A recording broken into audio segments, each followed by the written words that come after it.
Welcome back to Daytime Ottawa. Our next segment is actually my inspiration for the final segment on the shows because I thought we would compile some great outdoor activities for you, your family, and friends to enjoy during the winter. So I am pleased to have on the show Trevor Jamieson from the RiverOak Skating Trail.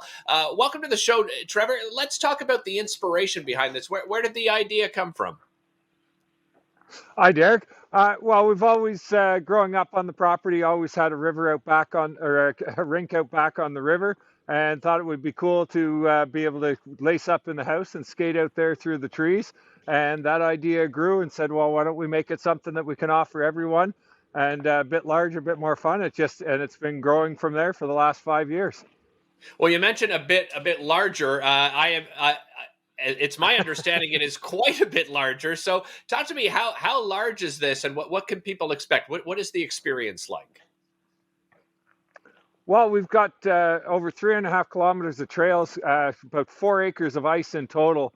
It covers probably about 50 acres of our property, just the skating trail portion, and then the rest, the hiking and snowshoe trails cover the rest of the total, the 100 acres that we've got here.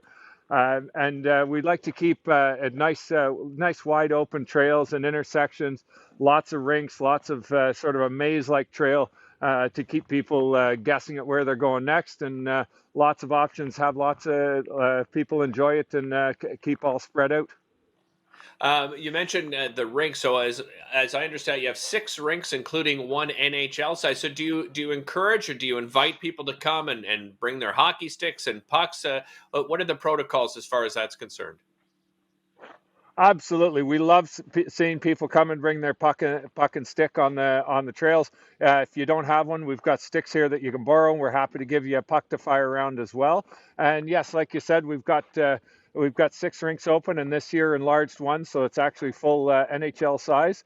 As soon as we get the snow cleared out of there from this last storm. But love seeing everybody. We've got some new nets out this year, and do a little bit of practice, and it's fun to stick handle around all the corners and that. And we just ask that everybody be respectful of the others around. We're not out here to shoot pucks at each other. Yeah, exactly. Well, you mentioned the snow clearing. I mean, a big snowfall yesterday. It's like a winter wonderland. So how do you go about clearing all of these kilometers of trails and all of the rinks? Well, we've got a few different pieces of equipment, and we worked right through the night on it. And then we've still got somebody clearing snow as we speak to finish up some of the last pieces. But it takes a lot of work because we've got to blow all the snow, and then we've got to sweep all the snow to get the ice nice and clear before we can flood again. So we're at that point. If you see behind me here, we've cleared up the ice. We're just ready to start flooding again shortly. Wow, looks absolutely beautiful. A new skate park this year, right? Yes, that's something very excited about. We haven't opened it yet. We've been waiting for the snow. So as much as this causes us a lot of work, we're excited because that gives us, it's able to make smooth transitions into the different elements. And basically, it's like a skate park that you'd see for inline rollerblades or a skateboard in the summertime, but it's frozen and doing it on ice. So a little bit of a mini crashed ice style of thing.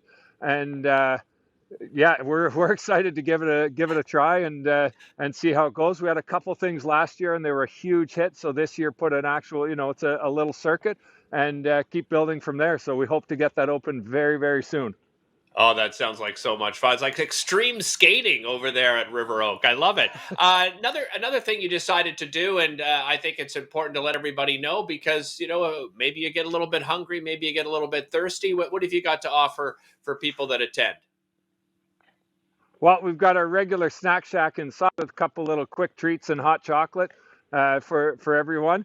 And then we've got our food truck opening up shortly, which will have all your regular favorites.